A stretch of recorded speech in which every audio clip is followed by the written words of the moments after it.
Once you've decided to file for divorce, there's a few things you're going to have to think about, like child custody and division of property. Joining us this morning to chat a little bit more about this is Tanya Davies of Davies Law Firm. Good morning. Thanks for joining us. Good morning, Annette. Thank you very much for having me. Let's talk about what people need to know when they go to your office and when they sit down with a divorce lawyer. Do you find people are properly prepared when they come to you and say, I want to separate or I want a divorce? Normally, no, because this is why people need a lawyer to actually get proper advice, to get their ducks in a row, so to speak, and make sure that they prepare proper documents and perhaps involve proper professionals. So when it comes to custody and access, for example, you can't really rely in court on he said, she said. Yeah. The test for custody and access would be the best interest of the child. And if there is a dispute between the parents, then we can get involved, a professional involved from the OCL, which is the Office of the Children's Lawyer, so they can interview the child if the child is of an age where they can actually express their wishes, their proper opinion as to what they want, and then that lawyer for the child can make recommendations to the court, or the assessment could be with a social worker's assist, where they would interview the family, interview the parents, doctors, teachers, and then they would do a global comprehensive assessment and make recommendations to the court as to what is in the best interest of the child.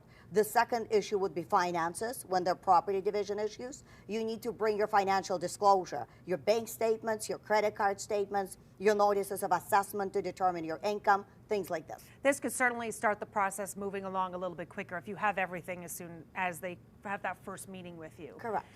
That's got to be a tough time, though, for folks, right? It's got to be a little emotional. It's got to be confusing. And how do you handle that as a lawyer when people come to you and their whole world is being blown up, if you will? Well, you try to detach yourself from their emotional situation. I always tell my clients, I'm not your therapist if you're going through a difficult emotional time. You do perhaps need to seek counseling in order not to overreact, to properly communicate with your spouse. I'm your lawyer. I need to be objective. I need to be detached in order to properly represent you in court, putting emotions aside. Let's talk about the division of property, because that, I would imagine, is one of the biggest ones aside from the children. How do you know, or you walk into it and you might both be fighting for the house. So how is that decision made? So if both parties are married, not common law, then it's considered to be a matrimonial home. It goes into the formula of the division of property, and in layperson's terms, it gets split in half. So there are two possibilities. Either you sell the home, and then you split the equity, or there could be a buyout. Where one person buys out the other person. Correct. And one half is able to stay in the home. Right. How long can all of these issues take? Because they don't seem like they would be resolved overnight.